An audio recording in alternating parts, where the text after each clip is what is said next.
Hi friends, കണ്ണിന് ചുവപ്പ് നിറം വരുമ്പോൾ തന്നെ എല്ലാവരും വിചാരിക്കാറ് അത് ചെങ്കണ്ണാണെന്നാണ്. എന്നാൽ എല്ലാ ചുവപ്പ് നിറവും ചെങ്കണ്ണിന്റെ ലക്ഷണമല്ല. അലർജി കൺജക്റ്റിവൈറ്റിസ് എന്ന് പറഞ്ഞൊരു അസുഖമുണ്ട്.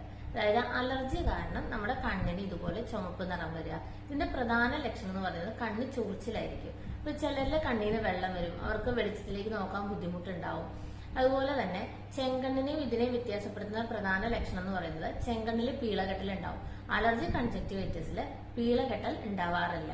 അപ്പൊ ഇതിങ്ങനെ തുടർച്ചയായിട്ട് നിലനിൽക്കുന്നുണ്ടെങ്കിൽ ചിലരിലൊക്കെ കൺപോളയ്ക്ക് ഒരു വീങ്ങലും കാണാറുണ്ട്.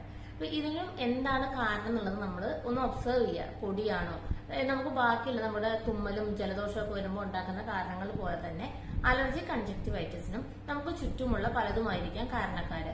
പൊടിയോ, നമ്മള് തലയണയും ബെഡും ഒക്കെ പഴയതാവുമ്പോഴോ, അല്ലെങ്കിൽ നമ്മുടെ തലയിലുള്ള താരനോ ഒക്കെ നമുക്ക് അലർജി ഉണ്ടാക്കാം. അപ്പൊ എന്താണ് കാരണം എന്ന് കണ്ടുപിടിച്ചിട്ട് അത് ഒഴിവാക്കാനായിട്ട് ശ്രദ്ധിക്കുക. പിന്നെ നിങ്ങൾ സ്ഥിരം 2 വീലറിലോ അല്ലെങ്കിൽ ബസ് യാത്രയൊക്കെ ചെയ്യുന്ന ആൾക്കാരാണെങ്കിൽ പ്ലെയിൻ ഗ്ലാസ് വെക്കാനായിട്ട് ശ്രദ്ധിക്കുക. അപ്പൊ ഇതൊരു പരിധി വരെ പൊടി അലർജി ആണെങ്കിൽ അതിൽ നിന്ന് നമ്മുടെ കണ്ണിനെ ഒന്ന് സംരക്ഷിക്കാനായിട്ട് സഹായിക്കും.